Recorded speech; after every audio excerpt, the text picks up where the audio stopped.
الحمد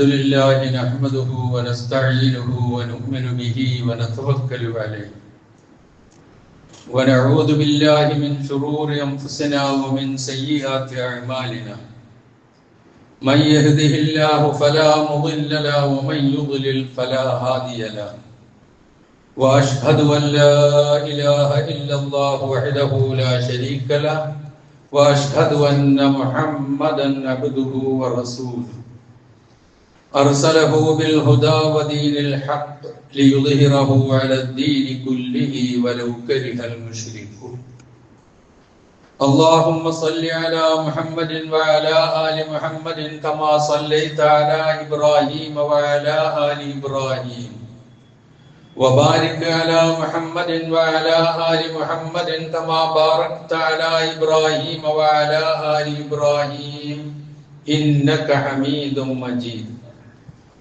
أما بعد فإن خير الكلام كلام الله وخير الهدي هدي محمد صلى الله عليه وسلم وشر الأمور محدثاتها وكل محدثة بدعة وكل بدعة ضلالة وكل ضلالة في النار يا أيها الذين آمنوا اتقوا الله حق تقاته ولا تموتن إلا وأنتم مسلمون يا أيها الناس اتقوا ربكم الذي خلقكم من نفس واحدة وخلق منها زوجها وبث منهما رجالا كثيرا ونساء واتقوا الله الذي تساءلون به والأرحام إن الله كان عليكم رقيبا يا أيها الذين آمنوا اتقوا الله وقولوا قولا سديدا يصلح لكم أعمالكم ويغفر لكم ذنوبكم ومن يطع الله ورسوله فقد فاز فوزا عظيما أعوذ بالله من الشيطان الرجيم بسم الله الرحمن الرحيم يا أيها الناس إن وعد الله حق فلا تغرنكم الحياة الدنيا ولا يغرنكم بالله الغرور إن الشيطان لكم عدو فاتخذوه عدوا إنما يدعو حزبه ليكونوا من أصحاب السعير സഹോദരന്മാരെ സഹോദരികളെ, ജീവിതത്തിന്റെ എല്ലാ മേഖലകളിലും റഹ്മാനായ റബ്ബിന്റെ നിയമനിർദ്ദേശങ്ങൾ പാലിച്ചുകൊണ്ട് ജീവിക്കുവാൻ കൽപ്പിക്കപ്പെട്ടവരാണ് ഞാനും നിങ്ങളും. അള്ളാഹുവിന്റെ ഇഷ്ടദാസന്മാരായി ജീവിക്കുവാനും മരണപ്പെടുവാനും നമ്മെല്ലാം അള്ളാഹു അനുഗ്രഹിക്കുമാറാകട്ടെ എന്ന് പ്രാർത്ഥിക്കുകയും ചെയ്യും. വിശുദ്ധ ഖുർആനിലെ 35-ാമത്തെ അധ്യായമായ ഫാത്തിറിലെ 2 വചനങ്ങളാണ് ഞാൻ ഓതി വെച്ചത്. 5-6 വചനങ്ങൾ. മനുഷ്യരെ എന്ന് വിളിച്ചുകൊണ്ട് അല്ലാഹു സുബ്ഹാനഹു വ തആല പറയുന്നു, ഇന്ന വഅദല്ലാഹി ഹഖ്, തീർച്ചയായും അള്ളാഹുവിന്റെ വാഗ്ദാനം സത്യസന്ധമാണ്, പുലരുന്നതാണ്, യാഥാർത്ഥ്യമാണ്. ഫലാ തഗുറന്നകുമുൽ ഹയാത്തുദ് ദുനിയ, ഐഹിക ജീവിതം നിങ്ങളെ വഞ്ചിച്ചു കളയാതിരിക്കട്ടെ. വലാ യഗുറന്നകും ബില്ലാഹിൽ ഗറൂർ, പരമവഞ്ചകനായ പിശാചും അള്ളാഹുവിനെ സംബന്ധിച്ച് നിങ്ങളെ വഞ്ചിക്കാതിരിക്കട്ടെ. ഇന്ന ശൈത്താന ലക്കും അദുവ്വൻ, തീർച്ചയായും പിശാച് നിങ്ങളുടെ ശത്രുവാണ്. ഫത്തഖിദൂഹു അദുവ്വ, അവനെ ശത്രുവായി തന്നെ നിങ്ങൾ സ്വീകരിക്കണം, ഗണിക്കണം, പരിഗണിക്കണം.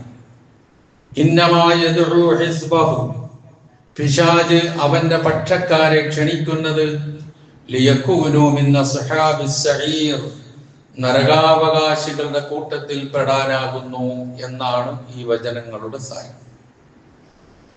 പ്രിയമുള്ളവരെ, പുണ്യ റമദാൻ വിടവായി. ആ റമദാൻ മാസം നമുക്ക് കഞ്ഞി നൽകിയ റഹ്മാനായ റബ്ബിനോടുള്ള നന്ദിയും അവന്റെ മഹാത്മ്യത്തെ പ്രകീർത്തിച്ചുകൊണ്ട് വാഴ്ത്തിക്കൊണ്ടുള്ള പെരുന്നാൾ ആഘോഷവും കഴിഞ്ഞു. അതിനുശേഷം ശവ്വാലിലെ 6 നോമ്പ് തുടർച്ചയായി പിടിക്കാൻ ഭാഗ്യം സിദ്ധിച്ചവർ അതും അവസാനിപ്പിച്ചു. ഇങ്ങനെയെല്ലാം ഒരു അവസരം അല്ലാഹു സുബ്ഹാനഹു വ തആല നമുക്ക് നൽകിയതിന് എത്ര അല്ലാഹുവിനെ സ്തുതിച്ചാലും മതിയാവില്ല. അൽഹംദുലില്ലാഹ്. നാം വളരെ സന്തോഷത്തോടു കൂടി പെരുന്നാൾ ആഘോഷിച്ചു. ഈദ്ഗാഹുകളിൽ തന്നെ പെരുന്നാൾ ആഘോഷിച്ചു. പക്ഷേ നമ്മളെക്കാൾ ഗംഭീരമായി ഈദ്ഗാഹുകൾ നടത്താൻ ഭാഗ്യം സിദ്ധിച്ച പല രാജ്യങ്ങൾക്കും അതിന് കഴിഞ്ഞില്ല. അവരുടെയൊക്കെ പെരുന്നാൾ ആഘോഷം ഒരു തരത്തിലല്ലെങ്കിൽ മറ്റൊരു തരത്തിൽ ദുഃഖത്തിന്റെ കരിനിഴൽ വീണതായിരുന്നു. അതിലും അല്ലാഹു നമ്മെ രക്ഷപ്പെടുത്തി. കാരണങ്ങളൊക്കെ നമുക്കറിയാം. ആ കാരണങ്ങൾ എത്രയും വേഗം അകന്നു പോകാനും സമാധാനപരമായ അന്തരീക്ഷം സംജാതമാകുവാനും റഹ്മാനായ റബ്ബ് അനുഗ്രഹിക്കുമാറാകട്ടെ എന്ന് നമുക്ക് പ്രാർത്ഥിക്കാം. കഴിഞ്ഞ റമദാനിൽ നാം ഒരുപാട് നന്മകൾ ചെയ്തു. ആ നന്മകളെല്ലാം അല്ലാഹു നമ്മിൽ നിന്ന് സ്വീകരിക്കുമാറാകട്ടെ. പെരുന്നാളിനോടനുബന്ധിച്ച് നമ്മളുടെ വ്രതാനുഷ്ഠാനത്തിൽ വന്നു ഭവിച്ചേക്കാവുന്ന ന്യൂനതകൾ പരിഹരിക്കാനായി ഫിത്ർ സക്കാത്ത് നൽകി. അതും അല്ലാഹു സ്വീകരിച്ച് റമദാനിലെ വ്രതാനുഷ്ഠാനത്തിൽ എന്തെങ്കിലും പാളിച്ചകൾ വന്നു പോയിട്ടുണ്ടെങ്കിൽ അത് പരിഹരിച്ച് പൂർണ്ണമായ പ്രതിഫലം നൽകി അനുഗ്രഹിക്കുമാറാകട്ടെ എന്ന് പ്രാർത്ഥിക്കുന്നു. അതുപോലെ നാം സക്കാത്ത് നൽകി ഒരുപാട് ദാനധർമ്മങ്ങൾ ചെയ്തു. കഴിഞ്ഞ ആ റമദാൻ മാസത്തിൽ വെള്ളിയാഴ്ച നമ്മൾ ഇവിടെ നടത്തിയ കളക്ഷനുകൾ, അതുപോലെ തന്നെ തറാവീഹ് നമസ്കാരത്തിന് ശേഷം വിവിധ സ്ഥാപനങ്ങൾക്ക് വേണ്ടി നടത്തിയ കളക്ഷനുകൾ, ഞായറാഴ്ച ഉച്ചക്ക് ക്ലാസുകൾക്ക് ശേഷം നടത്തിയ കളക്ഷനുകൾ, അതെല്ലാം നിങ്ങൾ തന്ന ചെറുതും വലുതുമായ വലിയ തുകകളാണ്. ഏതാണ്ട് 5.5 ലക്ഷം രൂപയോളം ആ രൂപത്തിൽ നിങ്ങൾ നൽകുകയുണ്ടായി. ചെറുതുള്ളി പെരുവെള്ളം എന്ന് പറയുന്നത് പോലെ. കൃത്യമായി പറഞ്ഞാൽ 5,49,373 രൂപ ഈ കളക്ഷനുകളിലൂടെ നിങ്ങൾ നൽകിയതാണ്. ചെറുതും വലുതുമായി നിങ്ങൾ നൽകിയ ആ സംഭാവനകൾ അല്ലാഹു പൂർണ്ണമായും നിങ്ങളിൽ നിന്ന് സ്വീകരിക്കുമാറാകട്ടെ. അതിൽ ഇരട്ടി ഇഹലോകത്ത് തന്നെ അല്ലാഹു സുബ്ഹാനഹു വ തആല പകരം നൽകുകയും പരലോകത്ത് അർഹമായ പ്രതിഫലം നൽകി കത്തിക്കാളുന്ന നരകാഗ്നിയിൽ ശിക്ഷയിൽ നിന്ന് കാത്തുരക്ഷിക്കുകയും ചെയ്യുമാറാകട്ടെ എന്ന് പ്രാർത്ഥിക്കുന്നു. ഒപ്പം ഈ മനസ്സ്, ഈ നനവുള്ള മനസ്സ്, ഈ കനിവുള്ള മനസ്സ് എപ്പോഴും നമ്മൾ ഉണ്ടാവുകയും വേണം എന്നുകൂടി ഉണർത്തുകയാണ്. നാം നമ്മളെ ഒന്ന് വിലയിരുത്തി നോക്കിയാൽ നമ്മൾ 3 വിഭാഗം ആളുകളായി നമ്മളെ ഒന്ന് വേർതിരിക്കാം. അതിലൊന്ന് സ്ഥിരതയുള്ളവർ എന്ന് പറഞ്ഞാൽ സൽക്കർമ്മങ്ങളിലും ആരാധനാകർമ്മങ്ങളിലും അള്ളാഹുവിന്റെ നിയമങ്ങൾ, നിർദ്ദേശങ്ങൾ പാലിച്ചുകൊണ്ട് ജീവിക്കുന്നതിലും അങ്ങേയറ്റം കണിശത പാലിച്ചുകൊണ്ട് റമദാനിലും റമദാൻ അല്ലാത്തപ്പോഴും റമദാന് മുമ്പും റമദാനിലും റമദാൻ കഴിഞ്ഞിട്ടും ആ സ്ഥിരതയോടെ നിലകൊള്ളുന്ന ഒരു വിഭാഗം. അവർ ഖുർആൻ പാരായണം ചെയ്യും, നമസ്കാരത്തിൽ വീഴ്ച വരുത്തുകയില്ല, ഐച്ഛിക നമസ്കാരങ്ങൾ നിറവേറ്റും, രാത്രിയിൽ വെളുപ്പിലെ എഴുന്നേറ്റ് കുറച്ചു നേരം നമസ്കരിക്കും, പ്രാർത്ഥിക്കും, ഖുർആൻ പാരായണം ചെയ്യും, തസ്ബീഹ് തഹ്ലീലുകൾ ഉണ്ടാകും. അങ്ങനെ എല്ലാ കാര്യത്തിലും സ്ഥിരതയുള്ള ഒരു വിഭാഗം. രണ്ടാമതൊരു വിഭാഗം ഒരു മാറ്റവും ഇല്ലാത്ത ഒരു വിഭാഗം. റമദാൻ വന്നാലും മാറൂല, റമദാന് മുമ്പേ മാറൂല, റമദാൻ കഴിഞ്ഞാലും മാറൂല. റമദാൻ വരും പോകും, നമുക്കൊരു മാറ്റം ഉണ്ടാവില്ല. എന്തെങ്കിലും ഒരു നല്ല കർമ്മങ്ങൾ അധികം ചെയ്യാനോ കൂടുതൽ പ്രതിഫലം നേടാനോ അള്ളാഹുവിനോട് ഖേദിച്ചു മടങ്ങാനോ പാപമോചനം തേടാനോ അവന്റെ ഇഷ്ടത്തിന് വേണ്ടി ധർമ്മം ചെയ്യാനോ ഇതിനൊന്നും തയ്യാറില്ല. ഒരു മാറ്റം ഉണ്ടാവില്ല. അവർക്ക് ജീവിതം മുഴുവനും ഒരേപോലെ അള്ളാഹുവിന്റെ കൽപ്പനകൾക്ക് വിരുദ്ധമായി ജീവിക്കുന്ന ഒരു വിഭാഗം. മൂന്നാമത്തെ ഒരു വിഭാഗം റമദാനിൽ മാത്രം ഇബാദത്തുകളിലും സൽക്കർമ്മങ്ങളിലും ഒക്കെ മുഴുകി റമദാൻ കഴിയുന്നതോടുകൂടി പള്ളിയോട് വിട പറയും, ഖുർആനോട് വിട പറയും, നമസ്കാരത്തോട് വിട പറയും. ഒന്നും ഉണ്ടാവില്ല, ആ റമദാനിൽ ചെയ്തത് മാത്രം ഉണ്ടാവും. അങ്ങനെ പോകുന്ന ഒരു വിഭാഗം. ഈ 3 വിഭാഗത്തിൽ ഏതിലാണ് ഞാനും നിങ്ങളും എന്നൊന്ന് ആലോചിക്കുക. ഉറപ്പായിട്ടും ഒന്നാമത് പറഞ്ഞതിലേ നാം ഉൾപ്പെടാൻ പാടുള്ളൂ. മറ്റ് 2 നമുക്ക് പറ്റിയതല്ല. അള്ളാഹു സുബ്ഹാനഹു വ തആല സ്ഥിരതയോടുകൂടി ജീവിതം മുഴുവൻ നിലനിർത്തിക്കൊണ്ടുപോകുന്ന സൽക്കർമ്മകാരികളുടെ കൂട്ടത്തിൽ നാം എവരെയും അള്ളാഹു ഉൾപ്പെടുത്തുമാറാകട്ടെ. കാരണം എന്തെന്ന് പറഞ്ഞാൽ, പരിശുദ്ധ റമദാൻ കഴിയുന്നതോടുകൂടി നന്മകളിൽ നിന്ന് നമുക്ക് അകന്നു നിൽക്കാൻ കഴിയില്ല. റമദാൻ കഴിയുന്നതോടുകൂടി വിശ്രമിക്കാനാവില്ല. നമ്മളുടെ വിശ്രമം ഇവിടെയല്ല. മഹാനായ ഇമാം അഹ്മദ് ബിൻ ഹംബൽ റഹിമഹുള്ളയോട് ഒരിക്കൽ ഒരു അനുചരൻ ചോദിച്ചു, ഇമാം അവറുകളെ, എപ്പോഴാണ് സമാധാനത്തോടെ വിശ്രമിക്കാൻ കഴിയുക? ഇതാണ് ചോദ്യം. ആ ചോദ്യത്തിന് മഹാനായ ഇമാം അഹ്മദ് ബിൻ ഹംബൽ റഹിമഹുള്ള പറഞ്ഞ ഒരു മറുപടിയുണ്ട്. ഒരാളുടെ കാൽപാദം സ്വർഗത്തിലേക്ക് എടുത്ത് വെച്ച് കഴിഞ്ഞതിന് ശേഷം വിശ്രമിക്കാം, അതുവരെ വിശ്രമമില്ല എന്നാണ്.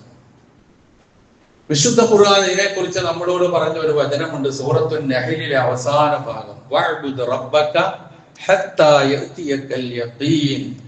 മരണം വന്ന് പിടികൂടുന്നത് വരെ നിന്റെ റബ്ബിനെ നീ ആരാധിക്കുക. ഇതാണ് അതിന്റെ ആശയം. അപ്പൊ ഈ ഗണത്തിലാണ് നാം ഉൾപ്പെടേണ്ടത് എന്നുള്ളത് പ്രത്യേകം നാം ഓർക്കുക. കാരണം നമ്മൾ ജീവിച്ചത്, റമദാനിൽ നമ്മളൊക്കെ ജീവിച്ചത് ഈ ദുന്യാവിൽ തന്നെയാണ്. പക്ഷെ ഈ ദുന്യാവിന്, ഈ പിശാചിന് നമ്മളോട് വലിയ സ്വാധീനം ചെലുത്താൻ കഴിഞ്ഞില്ല. അതാണ് ഞാൻ ആദ്യം ഓതി വെച്ച വചനങ്ങളുടെ സാരം. മനുഷ്യരെ എന്ന് വിളിച്ചുകൊണ്ട് അള്ളാഹു പറഞ്ഞത്, അള്ളാഹുവിന്റെ കരാറ് സത്യസന്ധമാണ്, അതുകൊണ്ട് ഐഹിക ജീവിതം നിങ്ങളെ വഞ്ചിക്കരുത്, പരമവഞ്ചകനായ പിശാചിന്റെ വഞ്ചനയിൽ നിങ്ങൾ കുടുങ്ങരുത്, പിശാച് നിങ്ങളുടെ ബദ്ധശത്രുവാണ്, അവനെ ശത്രുവായി തന്നെ കാണണം, അവൻ അവന്റെ ആളുകളെ ക്ഷണിക്കുന്നത് നരകത്തിലേക്കാണ് എന്ന് ആ വചനത്തിൽ സൂചിപ്പിച്ചത് അതുകൊണ്ടാണ്. വിശുദ്ധ ഖുർആനിൽ ദുന്യാവിനെ സംബന്ധിച്ച് പരാമർശിച്ച പരാമർശങ്ങളെ മൊത്തം വിലയിരുത്തിക്കൊണ്ട് ചില ദാർശനികന്മാരായ ആളുകൾ വിശുദ്ധ ഖുർആനിലെ ആ ദുന്യാവിനെ കുറിച്ച് പറഞ്ഞതിനെ 3 ആയിട്ട് അവര് രേഖപ്പെടുത്തിയിട്ടുണ്ട്. ഒന്ന്, അദ്ദുന്യാ തഹുറു, ദുന്യാവ് വഞ്ചിക്കും. 2, അദ്ദുന്യാ തദുറു, ദുന്യാവ് ബുദ്ധിമുട്ടും പ്രയാസവും ഉണ്ടാക്കും. 3, അദ്ദുന്യാ തമുറു, ദുന്യാവ് സ്ഥായിയായി നിൽക്കുകയില്ല, സഞ്ചരിച്ചുകൊണ്ടേയിരിക്കും. ഇത് തന്നെയല്ലേ ദുന്യാവിനെ സംബന്ധിച്ച് ഖുർആൻ ആകെ പറഞ്ഞിട്ടുള്ളതെന്ന് നോക്ക്. വിശുദ്ധ ഖുർആൻ കൃത്യമായി നമ്മളോട് പറഞ്ഞു, ഫലാ തഗുറന്നകുമുൽ ഹയാത്തുദ് ദുന്യാ. നേരത്തെ നമ്മൾ കേട്ട വചനം അതാണ്. ഐഹിക ജീവിതം നിങ്ങളെ വഞ്ചിക്കരുത്. വമൽ ഹയാത്തുദ് ദുന്യാ ഇല്ലാ മതാഉൽ ഗുറൂർ. ഐഹിക ജീവിതം എന്ന് പറയുന്നത് വഞ്ചനയുടെ വിഭവമാണ് എന്ന് ഖുർആൻ പറയുന്നു. ഇതാണ് തഗുറു എന്ന് പറഞ്ഞാൽ നമുക്ക് മനസ്സിലാക്കാൻ കഴിയുക. വിശുദ്ധ ഖുർആൻ എന്ന് പറയുന്ന ആ മഹത്തായ അമാനുഷികമായ ഗ്രന്ഥം, അതിൽ ഓരോ വിഷയങ്ങളും ചർച്ച ചെയ്തത്, ആ വിഷയങ്ങളുമായി ബന്ധപ്പെട്ട വാക്കുകൾ പരാമർശിച്ചത് പരിശോധിച്ചു നോക്കിയാൽ അന്തം വിട്ടുപോകും ഖുർആന്റെ അനുയായികളായ നമ്മൾ. അത്ര അമാനുഷികത നിറഞ്ഞ അള്ളാഹുവിന്റെ ഗ്രന്ഥമാണ് ഖുർആൻ. ഇപ്പൊ ഉദാഹരണത്തിന് ദുന്യാവിനെ കുറിച്ച് ഞാൻ പറഞ്ഞു. വിശുദ്ധ ഖുർആനിൽ ദുന്യാ, അദ്ദുന്യാ എന്ന വാക്ക് 115 പ്രാവശ്യം വന്നിട്ടുണ്ട്. ആത്യന്തിക ജീവിതം ലക്ഷ്യം പരലോക മോക്ഷമായിരിക്കണം, അവിടുത്തെ വിജയമായിരിക്കണം എന്ന് പറഞ്ഞു. ആ ദുന്യാവ് കഴിഞ്ഞാൽ പിന്നെ നമ്മൾ പ്രയോഗിക്കുന്ന ഒരു വാക്കാണല്ല ആഖിറ. അതും 115 പ്രാവശ്യമുണ്ട് ഖുർആൻ. ഖുർആൻ അള്ളാഹുവിന്റെ ഗ്രന്ഥം തന്നെയാണ്. സുബ്ഹാനല്ലാഹ്, ഒന്ന് ആലോചിച്ച് നോക്കുന്നത്. അതുപോലെ ഈ ലോകത്താണ് നമ്മൾ ജീവിച്ച് മരണപ്പെടുന്നത്. മരണാനന്തര ജീവിതം എന്ന് പറയുന്നത് ശാശ്വത ജീവിതമാണ്. ജീവിതം എന്ന അറബി പദം അൽ ഹയാത്ത് എന്നാണ്. അത് വിശുദ്ധ ഖുർആനിൽ 145 പ്രാവശ്യം വന്നിട്ടുണ്ട്. മരണത്തെ സൂചിപ്പിക്കുക, നമുക്കൊക്കെ അറിയാം, മൗത്ത് എന്ന വാക്കാണ് മരണത്തെ സൂചിപ്പിക്കുന്നത്. അൽ മൗത്ത് എന്നതും 145 പ്രാവശ്യം ഖുർആനിലുണ്ട്. ഇനി നിങ്ങൾ നോക്കുക, നന്മകൾ ചെയ്യണമെന്ന് നമ്മളോട് പ്രേരിപ്പിക്കുന്നുണ്ട് വിശുദ്ധ ഖുർആൻ. നേരത്തെ ഞാൻ പറഞ്ഞല്ലോ, നന്മകളിൽ ഉറച്ചു നിൽക്കുന്ന സ്ഥിര സ്വഭാവമുള്ളവരെന്ന് പറഞ്ഞാൽ ഹസനാത്ത്, അൽ ഹസനാത്ത് എന്നാണ് നന്മകൾക്ക് പറയുക. അത് 167 പ്രാവശ്യം ഖുർആനിലുണ്ട്. അതിന് നേരെ വിപരീതമായി വരുന്നതാണ് സയ്യിആത്ത്, തിന്മകൾ. അതും അങ്ങനെ തന്നെ 167 പ്രാവശ്യം. സുബ്ഹാനല്ലാഹ്, വിശുദ്ധ ഖുർആൻ അമാനുഷികം തന്നെയാണ്. കാരണം ഇത് ഓരോന്നും നാം ഒന്ന് താരതമ്യം ചെയ്ത് ചിന്തിക്കുമ്പോഴാണ് അതിന്റെ ഗൗരവം നമുക്ക് മനസ്സിലാക്കാൻ കഴിയുക. അതുകൊണ്ടാണ് വിശുദ്ധ ഖുർആൻ നമ്മളോട് ഇതുമായി ബന്ധപ്പെടുത്തി പറഞ്ഞിട്ടുള്ള ഓരോ കാര്യങ്ങളും അതിന്റെ ഗൗരവം എത്രയേറെ ഉണ്ട് എന്ന് നാം ചിന്തിക്കണമെന്ന് സൂചിപ്പിക്കുന്നത്. അപ്പൊ ദുന്യാവ്, ഐഹിക ജീവിതം താൽക്കാലികമാണ്, അത് നിങ്ങളെ വഞ്ചിക്കരുത്, പിശാച് വഞ്ചകനാണ്, നിങ്ങളുടെ ശത്രുവാണ് എന്നൊക്കെ പറയുമ്പോൾ റമദാനിൽ നമ്മൾ ജീവിച്ച ഈ ദുന്യാവിൽ തന്നെ റമദാൻ കഴിയുമ്പോൾ ദുന്യാവിലേക്ക് കൂടുതൽ ചിലപ്പോൾ നമ്മളൊന്ന് ചാഞ്ഞു പോകാൻ സാധ്യതയുണ്ട്. ആ ചായൽ സൂക്ഷിക്കണം എന്നാണ് ആ പറഞ്ഞതിന്റെ അർത്ഥം. ദുന്യാവ് വേണ്ടാന്നോ, ഇവിടെ ജോലി ചെയ്യണ്ടെന്നോ, കൃഷി ചെയ്യണ്ടെന്നോ, ഉദ്യോഗം വഹിക്കണ്ടെന്നോ, രാഷ്ട്രീയത്തിൽ ഇടപെടണ്ടെന്നോ എന്ന് വേണ്ട, ഒന്നും വേണ്ട എന്ന് പറയുന്നില്ല. ഇതൊക്കെ വേണം. പക്ഷെ ഈ പറഞ്ഞതുപോലെ ഇതെല്ലാമാണ് ആത്യന്തികം. എന്റെ ജീവിതം എന്ന് പറയുന്നത് ഇതാണ്. കൃഷിയാണ് എന്റെ ജീവിതം, പഠനമാണ് എന്റെ ജീവിതം, ഉദ്യോഗമാണ് എന്റെ ജീവിതം, കച്ചവടമാണ് എന്റെ ജീവിതം. അങ്ങനെയല്ല, ഇതൊക്കെ എനിക്ക് വേണം. പക്ഷേ എന്റെ ജീവിതം മറ്റൊന്നാണ്, അവിടത്തേക്ക് ഞാൻ പോകേണ്ടതാണ്, അതിനൊരുങ്ങാനുള്ള സ്ഥലമാണ് ദുന്യാവ് എന്ന ചിന്ത മാത്രം. അതാണ് രണ്ട് സ്ഥലത്തും നമുക്ക് നന്മ വേണമെന്ന് പ്രാർത്ഥിക്കാൻ നമ്മളോട് പഠിപ്പിച്ചത്. അറിയാമല്ലോ പ്രാർത്ഥന, റബ്ബനാ ആതിനാ ഫിദ്ദുനിയാ ഹസനത്തൻ വഫിൽ ആഖിറതി ഹസനത്തൻ വഖിനാ അദാബന്നാർ. അതാണ് കൃത്യമായ ഖുർആന്റെ കാഴ്ചപ്പാട് ഇതുമായി ബന്ധപ്പെട്ട്. ഇനി ദുന്യാവിന്റെ ഐഹിക ജീവിതത്തിന്റെ പളപളപ്പും അതുമായി ബന്ധപ്പെട്ട കാര്യങ്ങൾക്കും സ്ഥായി ഭാവമില്ല എന്ന് നമ്മളെ ചിന്തിപ്പിക്കുന്ന എത്രയോ വചനങ്ങൾ വിശുദ്ധ ഖുർആനിലുണ്ട്. ഉപമയിലൂടെ വിവരിക്കുന്നു. ഒരൊറ്റ ഉപമ മാത്രം. സൂറത്തുൽ ഹദീദ് 57-ാമത്തെ അധ്യായം, അതിലെ 20-ാമത്തെ വചനം. ഇഅ്ലമൂ, അത് മാത്രം മതി. അതേ ആശയമാണ് ബാക്കിയുള്ളിടത്തൊക്കെ വരുന്നത്. ഇഅ്ലമൂ, നിങ്ങൾ അറിയണം, അന്നമൽ ഹയാത്തുദ് ദുനിയ, ഐഹിക ജീവിതം, ലഇബും വലഹുവും വസീനത്തുൻ വതഫാഖുറുൻ ബൈനക്കും വതകാസുറുൻ ഫിൽ അംവാലി വൽ ഔലാദ്. ലഇബ് കളി, ലഹ്വ് വിനോദം, സീനത്ത് അലങ്കാരം, തഫാഖുർ ദുരഭിമാനം നടിക്കൽ, തകാസുർ പെരുമ നടിക്കൽ. എന്തിലൊക്കെ? സമ്പത്തിലും സന്താനങ്ങളിലും. ഇതാണ് ദുന്യാവ്. ഇതല്ല എന്ന് പറയാൻ നമുക്ക് ആർക്കെങ്കിലും കഴിയുമോ? കളിയും തമാശയും വിനോദവും ദുരഭിമാനം നടിക്കലും സന്താനങ്ങളിലും സമ്പത്തിലും പെരുമ നടിക്കലുമാണ് എന്ന് പറഞ്ഞതിന് ശേഷം ദുന്യാവ് ഇത്രയുള്ളൂ. ഏതുപോലെ? കമതലി വൈസ്, ഒരു മഴ പോലെ. ഒരു മഴ പോലെ. വൈസ് എന്ന് പറഞ്ഞാൽ വിശുദ്ധ ഖുർആനിൽ അതും നമ്മൾ ചിന്തിക്കേണ്ട കാര്യമാണ്. വിശുദ്ധ ഖുർആനിൽ മഴയ്ക്ക് വൈസ് എന്ന് പറയുന്നുണ്ട്, തല്ല് എന്ന് പറയുന്നുണ്ട്, ഇങ്ങനെ പല പ്രയോഗങ്ങളുണ്ട് മഴയ്ക്ക്. വൈസ് എന്ന് പറഞ്ഞാൽ കുറെ കാലം മഴ പെയ്യാതിരുന്നിട്ട് ആദ്യമായി പെയ്യുന്ന വലിയ മഴ, അതിനാണ് വൈസ് എന്ന് പറയുന്നത്. ഒന്ന് ആലോചിച്ച് നോക്ക് ഖുർആൻ. പിന്നെ ത്വല്ല് എന്ന് പറയുന്നത് ചാറ്റൽ മഴയാണ്. അങ്ങനെ പല 5-6 വാക്കുകളുണ്ട് മഴയുമായി ബന്ധപ്പെടുത്തി തന്നെ. ഓരോന്നിനും ഓരോ രൂപത്തിലാണ് വിലയിരുത്തേണ്ടത്. ഇവിടെ വൈസാണ് പറഞ്ഞത്, ആദ്യമായി പെയ്യുന്ന മഴ. കുറെ വേനൽക്കാലത്തിന് ശേഷം കാത്തിരുന്ന് നമുക്കൊരു മഴ കിട്ടൂലേ, ആ മഴയ്ക്കാണ് വൈസ് എന്ന് പറയാം. ആ വൈസ് പോലെയാണ് അഅജബൽ കുഫാറ നബാതുഹു, അങ്ങനെ മഴ പെയ്തു, സസ്യലതാദികൾ വളർന്നു വലുതായി. കൃഷി ചെയ്യുന്ന കർഷകന്മാർ അഅജബ, അവർ അത്ഭുതപ്പെട്ടു.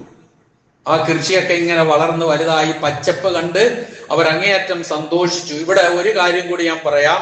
കുഫാർ എന്ന വാക്കാണ് കർഷകർക്ക് ഇവിടെ ഉപയോഗിച്ചിട്ടുള്ളത്. ഞാനത് പ്രത്യേകിച്ച് എടുത്തു പറയാൻ കാരണം, കാഫിറുകൾ നരകത്തിലാണ്, ഞങ്ങളെ ഒക്കെ കാഫിറാക്കി, ഖുർആൻ ഞങ്ങളെ ഒക്കെ കാഫിറാക്കി, ഞങ്ങളൊക്കെ നരകത്തിലാണ് എന്ന് പറയുന്ന ഗ്രന്ഥമാണിത് എന്ന് തെറ്റിദ്ധാരണയോടുകൂടി പറയുന്ന, പ്രചരിപ്പിക്കുന്ന, ദുഷ്പ്രചരണം നടത്തുന്ന, ഇസ്ലാമോഫോബിയ വാദിച്ച കുറെ ആൾക്കാരുണ്ട്. അവരങ്ങനെ പറഞ്ഞുകൊണ്ട് നടക്കാറുണ്ട്. അങ്ങനെ ഉണ്ടാവും. കുഫർ എന്ന് പറഞ്ഞാൽ സത്യനിഷേധം. ഇപ്പൊ ഞാൻ സത്യനിഷേധി ആയാൽ എന്റെ പേര് കാഫിർ എന്നാണ്. അല്ലാതെ ഒരു പ്രത്യേക വിഭാഗത്തെ സൃഷ്ടിച്ചിട്ടല്ല. സത്യത്തെ മുച്ചൂടും മനഃപൂർവ്വം നിഷേധിക്കുന്നവനാണ് കാഫിർ. അതാണ് ഖുൽ യാ അയ്യുഹൽ കാഫിറൂൻ എന്നൊക്കെ പറയുന്നത്. അതുപോലെ ഈ കഫറ എന്ന വാക്കിനെ സത്യത്തെ മൂടി വെക്കുക എന്നുള്ള അർത്ഥത്തിലാണ് കാഫിർ, സത്യനിഷേധി എന്ന നമ്മൾ നല്ല മലയാളം പറയുന്നത്. സത്യത്തെ മറച്ചു വെക്കുന്നവൻ. കർഷകൻ ചെയ്യുന്നത് എന്താ? വിത്തും അതുപോലുള്ള സംഗതികളും ഒക്കെ ഭൂമിയുടെ അടിയിൽ അവൻ മറച്ചു വെക്കും. എന്നിട്ട് അതിൽ നിന്നല്ലേ മുളച്ചു വരുന്നത്. അതുകൊണ്ടാണ് അവിടെ അഅജബൽ കുഫാറ ആയത്തിന്റെ നമ്പർ ഓർത്തോ, സൂറത്ത് ഹദീദ് 57-ാമത്തെ അധ്യായം 20-ാമത്തെ വചനം. അവിടെ കുഫാർ എന്ന പ്രയോഗം നമ്മളെങ്കിലും അത് പഠിച്ചു വെക്കണം. എന്നിട്ട് പറയാണ് കർഷകർ അത്ഭുത പരതന്ത്രരായി. സുമ്മയഹീജു, പിന്നെ അത് ഇങ്ങനെ വാടാൻ തുടങ്ങി, ഉണങ്ങാൻ തുടങ്ങി. ഇങ്ങനെ പച്ചപ്പ് വന്ന് നല്ലപോലെ കണ്ട് മനസ്സിന് സന്തോഷമായി ഇങ്ങനെ നിൽക്കുമ്പോൾ അതിങ്ങനെ ഉണങ്ങാൻ തുടങ്ങി. ഫതറാഹു മുസ്ഫറൻ, പിന്നെ അത് മഞ്ഞ നിറമുള്ളതായി മാറി. അങ്ങനെയാണല്ലോ, നമുക്കറിയാം, വിശദീകരിക്കുന്നില്ല. സുമ്മയകൂനു ഹുതാമ, പിന്നെ അത് ഉണങ്ങി തുരുമ്പായി മാറും. വഫിൽ ആഖിറത്തി, പരലോകത്തുണ്ട്, അദാബുൻ ശദീദ്, വലിയ ശിക്ഷയുണ്ട്. വമഗ്ഫിറത്തും മിനല്ലാഹി, അല്ലാഹുവിങ്കൽ നിന്നുള്ള പാപമോചനമുണ്ട്. വരിദ്വാനുൻ, അവന്റെ പ്രീതിയുമുണ്ട് എന്ന് ദുനിയാവിനെ സംബന്ധിച്ച് പറഞ്ഞതിന് ശേഷം ആഖിറത്തും കൂടി കൂട്ടിച്ചേർത്തിട്ട് പറയാണ് വമൽ ഹയാത്തുദ് ദുനിയാ ഇല്ലാ മതാഉൽ ഗുറൂർ, ഐഹിക ജീവിതം വഞ്ചനയുടെ ചരക്കാണ് എന്ന് പറയുന്നത് അങ്ങനെയാണ്. അപ്പൊ ഇഹലോകത്തോടുള്ള നമ്മുടെ കാഴ്ചപ്പാട് റമദാൻ കഴിയുന്നതോടുകൂടി എല്ലാം ഇട്ടെറിഞ്ഞുകൊണ്ട് അതിലേക്ക് അങ്ങ് പൂർണ്ണമായി ചാഞ്ഞ് റമദാനിൽ നാം കരുതലോടെ കൈകാര്യം ചെയ്തിരുന്നത് എല്ലാം ഉപേക്ഷിച്ച് പോകുന്ന ഒരവസ്ഥ ഉണ്ടാകരുത്. കാരണം അത് വഞ്ചന നമ്മളെ അങ്ങോട്ട് ആകർഷിച്ചു കൊണ്ടേ ഇരിക്കും എന്നാണ് പറഞ്ഞത്. അതുപോലെ ഖുർആൻ പറഞ്ഞു വമാ ഹാദിഹിൽ ഹയാത്തുദ് ദുനിയ ഇല്ലാ ലഹുവും വലഇബ്, ഐഹിക ജീവിതം എന്ന് പറയുന്നത് കളിയും തമാശയുമാണ്. എന്നാൽ വഇന്ന ദാറൽ ആഖിറ, പരലോക ഭവനം, ലഹിയൽ ഹയവാൻ, അതാണ് എന്നെന്നും ശാശ്വതമായിട്ടുള്ളത്. ലൗകാനു യഅലമൂൻ, അവർ അറിഞ്ഞിരുന്നെങ്കിൽ എന്ന് വിശുദ്ധ ഖുർആൻ പറയുന്നു. ഇങ്ങനെ അതുപോലെ സൂറത്തുൽ അഅലയിൽ നമ്മൾ സാധാരണ ഓതുമ്പോൾ കേൾക്കാറുണ്ട് ബൽ തൂസിറൂനൽ ഹയാത്തദ് ദുനിയ വൽ ആഖിറതു ഖൈറും വഅബ്ഖ, നിങ്ങൾ ഊന്നൽ നൽകുന്നത്, പ്രാധാന്യം നൽകുന്നത്, തിരഞ്ഞെടുക്കുന്നത് ഇഹലോക ജീവിതമാണ്, പരലോകമാണ് ഏറ്റവും ഉത്തമമായതും എന്നെന്നും അവശേഷിക്കുന്നതും. ആ നിലയിലാണ് ദുന്യാവിനെ സംബന്ധിച്ച് വഞ്ചിക്കും എന്ന് ഇതിനെക്കുറിച്ച് വ്യാഖ്യാനിച്ചിട്ടുള്ള ആൾക്കാർ പറഞ്ഞിട്ടുള്ളത്. മറ്റൊന്ന് പറഞ്ഞ് തളുറു എന്നാണ്. തളുറു എന്ന് വെച്ചാൽ ബുദ്ധിമുട്ടും ഉപദ്രവവും ഉണ്ടാക്കും ഈ ലോകം എന്നുള്ളതാണ്. ആ ഉപദ്രവം നമ്മുടെ സ്വന്തം ജീവിതത്തിനുണ്ടാകും, ശരീരത്തിനുണ്ടാകും, നമ്മുടെ കുടുംബത്തിനുണ്ടാകും, ജനങ്ങളോടൊപ്പം ഉണ്ടാകും, അള്ളാഹുമായി ബന്ധപ്പെട്ട കാര്യങ്ങളിൽ ഉണ്ടാകും. ഇതൊക്കെ ഓരോന്നും അങ്ങോട്ട് വിശദീകരിക്കുന്നില്ല, ഒന്ന് സൂചിപ്പിച്ചു പോകുന്നു. അങ്ങനെ ളുറുണ്ടാക്കും ദുന്യാവ്. നഫ്ഇനേക്കാൾ മലറത്താണ്, മൻഫഅത്തിനേക്കാൾ കൂടുതൽ എന്നതുകൊണ്ട് ദുന്യാവ് വേണ്ട എന്നല്ല പറയുന്നത്, സൂക്ഷിക്കണം, കാത്തിരിക്കണം എന്നാണ് പറഞ്ഞത്. അതുപോലെ മൂന്നാമത് പറഞ്ഞത് തമുറൂന്നാണ്, ഇങ്ങനെ പൊയ്ക്കൊണ്ടിരിക്കും, ഒരിക്കലും നിൽക്കൂല. ഇപ്പൊ നേരം വെളുത്തു, ഇത്രയും സമയമായി, ഇനി ഇതിപ്പോ അങ്ങോട്ട് പോകും. മറയമുറു എന്ന് പറഞ്ഞാൽ നമ്മുടെ ജീവിതത്തിലേക്കൊന്ന് വന്ന് നോക്ക്. നമ്മൾ ഇന്ദ്രിയത്തുള്ളിയായിരുന്നു, അത് പിന്നെ ഭ്രൂണമായി നമ്മുടെ ഉമ്മയുടെ ഗർഭാശയത്തിൽ, പിന്നെ നമ്മൾ ശിശുവായി ഇങ്ങനെ വന്ന് പുറത്തേക്ക് വന്ന് ശൈശവവും ബാല്യവും യൗവനവും മധ്യവയസ്കതയും വാർദ്ധക്യവും ഒക്കെ ആയി ഇങ്ങനെ പോയിക്കൊണ്ടിരിക്കും. ഒരിക്കലും ശാശ്വതമായി നിൽക്കൂല ഒരു കാരണവശാലും. അതാണ് തമുറു എന്ന് ലോകത്തെ കുറിച്ച് പറഞ്ഞത്, ദുന്യാവിനെ കുറിച്ച് ഒരിക്കലും അത് ശാശ്വതമായി നിലകൊള്ളുകയില്ല. സെക്കൻഡുകൾ, മിനിറ്റുകൾ, മണിക്കൂറുകൾ, ദിവസങ്ങൾ, ആഴ്ചകൾ, മാസങ്ങൾ, വർഷങ്ങൾ, നൂറ്റാണ്ടുകളായി ഇങ്ങനെ മറയമുറു അതിങ്ങനെ സഞ്ചരിച്ചു കൊണ്ടേയിരിക്കും. പ്രവാചകന്മാർ വന്നു, അവരിവിടെ ശാശ്വതരായില്ല, അവര് പോയി. അവരുടെ പിൻഗാമികൾ വന്നു, അവര് ശാശ്വതരായില്ല, അവര് പോയി. ഇപ്പൊ നമ്മളിവിടെ ഉണ്ട്, നമ്മളിവിടെ ശാശ്വതരല്ല, നമ്മൾ പോകും, നമുക്ക് ശേഷം വേറെ വരും. അതാണ് മറയമുറു എന്ന് ദുന്യാവിനെ കുറിച്ച് പറഞ്ഞിട്ടുള്ളത്. ഒരു മനുഷ്യൻ 60 വർഷക്കാലം ഇവിടെ ജീവിച്ചിരുന്നാൽ 30 വർഷം ഉറങ്ങി തീർക്കും. ഇദാ ആശൽ ഫതാ 60 ആമ ഫനിസ്ഫുൽ ഉംരി യംഹഖുൽ ലയാലി എന്നാ പറഞ്ഞത്. 60 വർഷം ഒരു മനുഷ്യന്റെ സാധാ ആയുസിനെ കുറിച്ച് അള്ളാഹുവിന്റെ റസൂല് പറഞ്ഞത് 60-70 ആണ്. അതിന്റെ അപ്പുറം എന്ത് കിട്ടുന്നു അത് ബോണസാണ്, ഒരു സംശയമില്ല കാര്യത്തിൽ. അപ്പൊ ആ നിലയിൽ കിട്ടുന്നത് തന്നെ വലിയ അനുഗ്രഹമാണ്, അൽഹംദുലില്ലാഹ്, ഒരു സംശയമില്ല കാര്യത്തിൽ. മരിച്ചാൽ കഴിഞ്ഞില്ലേ, അല്ല ജീവിച്ചിരിക്കുമ്പോഴല്ലേ നമുക്ക് എന്തെങ്കിലുമൊക്കെ ചെയ്യാൻ കഴിയുകയുള്ളൂ. ആർക്കെങ്കിലും നന്മ ചെയ്യുന്നതാണെങ്കിലും, ആർക്കെങ്കിലും ഗുണം ചെയ്യുന്നതാണെങ്കിലും, സ്വന്തം നന്മ ചെയ്യുന്നതാണെങ്കിലും, സമൂഹത്തിന് നേട്ടമുണ്ടാക്കുന്നതിനാണ് നമ്മൾ ജീവിച്ചിരിക്കേണ്ട ആരോഗ്യത്തോടെ. അത് വലിയ അനുഗ്രഹമാണ്. അതങ്ങോട്ട് പോയാൽ കഴിഞ്ഞു. അതുകൊണ്ടാണ് ആ രൂപത്തിൽ പറഞ്ഞത് തമുറുദ്ദീൻ ഇങ്ങനെ സഞ്ചരിച്ചുകൊണ്ടിരിക്കും എന്ന് പറയും. ഒരു വാചകവും കൂടി. ഒരിക്കൽ നബി സല്ലല്ലാഹു അലൈഹി വസല്ലമ തന്റെ അനുചരന്മാരോടൊപ്പം ഒരങ്ങാടിയിലൂടെ ഇങ്ങനെ നടന്നു പോവുക. പ്രവാചകന്റെ രണ്ട് സൈഡിലും ആൾക്കാരുണ്ട്. അങ്ങാടിയിലാണല്ലോ, ഒരുപാട് ആൾക്കാർ രണ്ട് സൈഡിലുമുണ്ട്. അപ്പൊ നബി സല്ലല്ലാഹു അലൈഹി വസല്ലമയുടെ ശ്രദ്ധയിൽ ഒരു ചത്ത ആട് കിടക്കുന്നത് കണ്ടു. അതിന്റെ ചെവി വളരെ ചെറുതാണ്, ജീർണിച്ചു തുടങ്ങിയിട്ടുണ്ട്. അപ്പൊ നബി സല്ലല്ലാഹു അലൈഹി വസല്ലമ ആ ആടിന്റെ ചെവിക്ക് പിടിച്ചിട്ട് അനുചരന്മാരോട് ചോദിച്ചു, ഒരു ദിർഹമിന്, ഒരു ദിർഹം എന്ന് വെച്ചാൽ ഒരു വെള്ളി, ഒരു ദിർഹമിന് ഇത് വാങ്ങാൻ നിങ്ങൾ ആരെങ്കിലും തയ്യാറാണോ എന്ന് ചോദിച്ചു. ഒരു ദിർഹമിന്. അപ്പൊ സഹാബത്ത് മറുപടി പറഞ്ഞു, ഞങ്ങൾക്ക് എന്തിനാ ഒരു ദിർഹമിന് ഇത് കിട്ടിയിട്ട്, ഇതുകൊണ്ട് എന്താ ഗുണം എന്ന് ചോദിച്ചു. അപ്പൊ പ്രവാചകന്റെ അടുത്ത ചോദ്യം, നിങ്ങൾക്ക് വെറുതെ കിട്ടിയാലോ? ഒരു ദിർഹമും തരണ്ട, വെറുതെ നിങ്ങൾക്ക് കിട്ടുന്നു എന്ന് വിചാരിക്കുക, എന്നാ നിങ്ങൾക്ക് എന്താ പറയാൻ പറ്റും? അപ്പോഴും പറഞ്ഞു, ഇത് ഒന്നിനും പറ്റൂല. ഒന്നാമത് ജീർണിച്ചു, രണ്ടാമത് ജീവിച്ചിരിക്കെ തന്നെ ഇതിനെ ആരും വാങ്ങൂല. എന്താ? ഇതിന്റെ ചെവി ചെറുതാണ്. ഒരാടിന്റെ ചെവി ചെറുതാകുന്നത് അതിനൊരു ന്യൂനതയായിട്ടാണ് സങ്കല്പിക്കപ്പെടുന്ന കാര്യം. അപ്പൊ ആ നിലയിൽ ജീവിച്ചിരുന്നാൽ പോലും ചെവി ചെറുതായ, അസക്ക് എന്ന പ്രയോഗമാണ് ഹദീസിലുള്ളത്. അസക്ക് എന്ന് വെച്ചാൽ ചെവി നീളം കുറഞ്ഞത്, വളരെ ചെറിയ ചെവി എന്നാണ് അർത്ഥം. അങ്ങനെ ജീവിച്ചിരിക്കുമ്പോൾ പോലും പൈസ കൊടുത്ത് ഞങ്ങൾ ആരും ഇതിനെ വാങ്ങൂല, വെറുതെ കിട്ടിയാലും ഞങ്ങൾക്ക് വേണ്ട എന്ന് പറഞ്ഞപ്പോൾ നബി സല്ലല്ലാഹു അലൈഹി വസല്ലമ പറഞ്ഞു, ഫവല്ലാഹി, ഓർത്തോളി, അള്ളാഹുവിനെ തന്നെയാണ് സത്യം, ലദ്ദുന്യാ, ഈ ദുന്യാവുണ്ടല്ലോ, ഈ ഐഹിക ജീവിതം, അഹ്വനു അലല്ലാഹ്, അള്ളാഹുവിന്റെ അടുക്കൽ വളരെ നിസ്സാരമാണ്, മിൻ ഹാദാ അലൈക്കും, ഇത് എത്ര നിസ്സാരമായി നിങ്ങൾക്ക് തോന്നിയോ അതിനേക്കാൾ നിസ്സാരമാണ് ദുന്യാവ് അള്ളാഹുവിന്റെ അടുക്കൽ. ഈ ദുന്യാവിന് വേണ്ടിയാണ് സർവ കടിപിടി, ഇതിനു വേണ്ടിയാണ് സർവ കടിപിടിയും നടക്കുന്നത്. യുദ്ധങ്ങൾ നടക്കുന്നത് അതിനു വേണ്ടിയാ. അല്ല ലോകം നന്നാക്കാനാണോ യുദ്ധം നടക്കുന്നത്?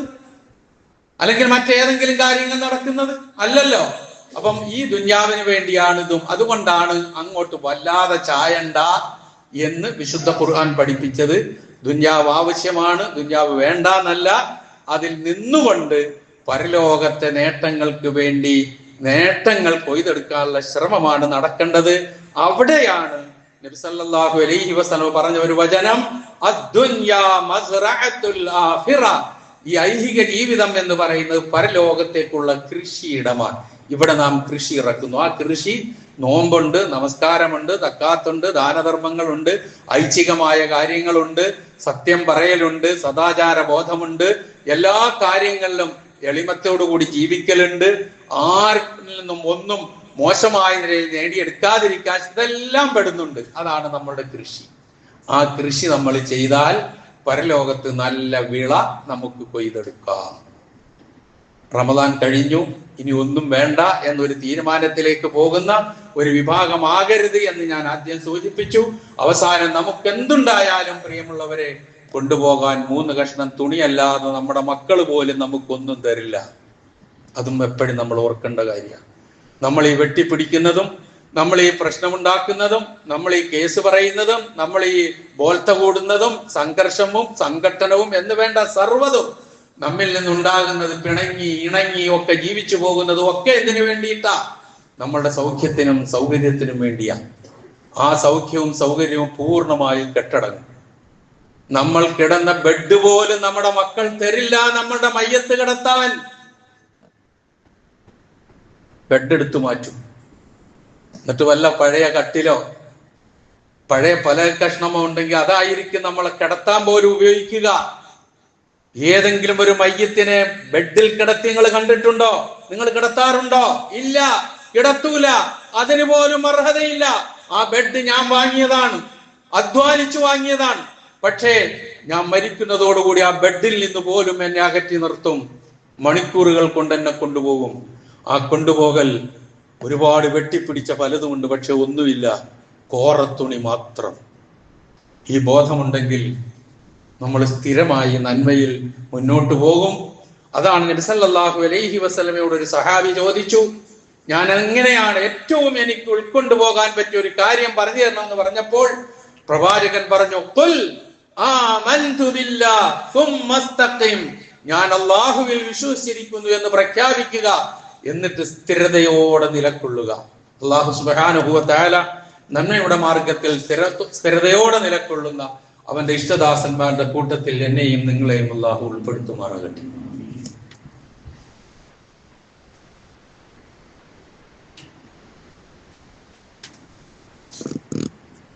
അൽഹംദുലില്ലാഹ് الذي هدانا لهذا وما كنا لنهتدي لولا أن هدانا الله والصلاة والسلام على أشرف الأنبياء والمرسلين وعلى آله وصحبه أجمعين أما بعد اتقوا الله عباد الله. ഒരിക്കൽ കൂടി അള്ളാഹുവിന്റെ ആജ്ഞാനുവർത്തികളായി ജീവിക്കുവാൻ ഞാൻ ഉണർത്തുന്നു. പ്രിയമുള്ളവരെ, റമദാനിൽ നമ്മൾ ഏറ്റവും കൂടുതൽ ആർജിച്ചെടുത്തതൊന്ന് തഖ്വയാണ്. റമദാനിലുടനീളം നമ്മൾ കേട്ട കാര്യമാണ്. ഒന്ന് രണ്ട് വചനങ്ങൾ അതുമായി ബന്ധപ്പെടുത്തി നിങ്ങളുടെ ശ്രദ്ധയിൽപ്പെടുത്തട്ടെ.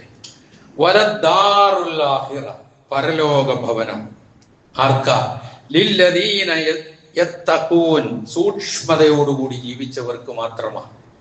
തഖ്വയിൽ അധിഷ്ഠിതമായ ജീവിതം നയിച്ച് സ്ഥിരതയോടുകൂടി നിലകൊണ്ടവർക്കാണ് പരലോക ഭവനം. നിങ്ങൾ എന്തേ ചിന്തിക്കാത്തതെന്ന് ഖുർആൻ ചോദിക്കുന്നു. 6-ാം അധ്യായം അൻആമിലെ 32-ാമത്തെ വചനം. സൂറത്ത് യൂസുഫ് 12-ാമത്തെ അധ്യായം അതിലെ 57-ാമത്തെ വചനം. വല അജ്റുൽ ആഖിറ, പരലോകത്തെ പ്രതിഫലം ഖൈറുൻ, ഉത്തമമാണ്. ആർക്ക്? ലില്ലദീന ആമനു, ഈമാനുള്ളവർക്ക്, വകാനൂ യത്തഖൂൻ, തഖ്വയുള്ളവർക്കും. 3-ാമതൊരു വചനവും കൂടി. സൂറത്തു ഖസസ് 28-ാം അധ്യായം അതിലെ 83-ാമത്തെ വചനം. തിൽക്കദ്ദാറുൽ ആഖിറ, ആ പരലോക ഭവനം. നജഅലുഹ, അതിനെ നാം നിശ്ചയിച്ചിരിക്കുന്നു, ഏർപ്പെടുത്തിയിരിക്കുന്നു. ആർക്ക്? ലില്ലദീന ലാ യുരീദൂന ഉലുവൻ ഫിൽ അർളി വലാ ഫസാദ, ഭൂമിയിൽ പൊങ്ങച്ചമോ ദുരഭിമാനമോ കുഴപ്പമോ ആഗ്രഹിക്കാത്തവർക്കാണ് ആ പരലോക ഭവനം നാം നിശ്ചയിച്ചിരിക്കുന്നത്. വൽ ആഖിബത്തു, ശുഭപര്യവസാനം, ലിൽ മുത്തഖീൻ, മുത്തഖീങ്ങൾക്കാവുന്നു. ഇതാണ് കഴിഞ്ഞ ഒരു മാസക്കാലം നമ്മൾ നേടിയെടുക്കാൻ ശ്രമിച്ചത്. നിലനിർത്തുക ജീവിതത്തിലുടനീളം. അല്ലാഹു സുബ്ഹാനഹു വ തആല നമുക്ക് തൗഫീഖ് നൽകുമാറാകട്ടെ. അറിഞ്ഞോ അറിയാതെയോ നമ്മിൽ നിന്ന് വന്നുപോയ എല്ലാ തെറ്റുകുറ്റങ്ങളും അല്ലാഹു നമുക്ക് പുറത്തു മാപ്പാക്കി തരുമാറാകട്ടെ. നമ്മിൽ നിന്ന് മരണപ്പെട്ടു പോയവരുടെ പാപങ്ങൾ അല്ലാഹു പുറത്തു കൊടുക്കുമാറാകട്ടെ. രോഗങ്ങൾ കൊണ്ട് വിഷമിക്കുന്നവരുടെ രോഗങ്ങളെ അല്ലാഹു ശിഫയാക്കി കൊടുക്കുമാറാകട്ടെ. പ്രത്യേകിച്ച് ഈ ആക്സിഡന്റ് പറ്റി നമ്മുടെ സക്കീർക്ക് നിങ്ങൾക്ക് അറിയാം. നമ്മുടെ ആര്യാട്ടുപറമ്പിൽ ഉള്ള സക്കീർക്ക് അറിയാത്തവരാരും ഉണ്ടാവില്ല. അദ്ദേഹത്തിന് ചെറിയ ആക്സിഡന്റ് പറ്റി. പക്ഷേ അദ്ദേഹത്തിന് പ്ലാസ്റ്റർ ഇടാൻ പറ്റുന്നില്ല. ഓപ്പറേഷൻ പഴുക്കുന്നു. ഒരു വലിയ പ്രശ്നമുണ്ട്. അദ്ദേഹം അടുത്ത മാസം ഹജ്ജിന് പോകാൻ വേണ്ടി അത് കിട്ടിയ ഒരു വ്യക്തിയും കൂടിയാണ്. വലിയ പ്രയാസത്തിലാണ്. ആത്മാർത്ഥമായി എല്ലാവരും പ്രാർത്ഥിക്കുക. അല്ലാഹു സുബ്ഹാനഹു വ തആല എത്രയും പെട്ടെന്ന് അദ്ദേഹത്തിന്റെ പ്രയാസങ്ങൾ ദൂരീകരിച്ചു കൊടുക്കുകയും പൂർണ്ണ ശിഫ നേടി പരിശുദ്ധ ഹജ്ജ് കർമ്മത്തിന് പോകാനുള്ള അവസരം നൽകി അല്ലാഹു അനുഗ്രഹിക്കുകയും ചെയ്യുമാറാകട്ടെ. അത്തരം പ്രയാസങ്ങളിൽ നാം ഏവരെയും അല്ലാഹു കാത്തുരക്ഷിക്കുമാറാകട്ടെ എന്ന് പ്രാർത്ഥിക്കുകയും ചെയ്യുന്നു.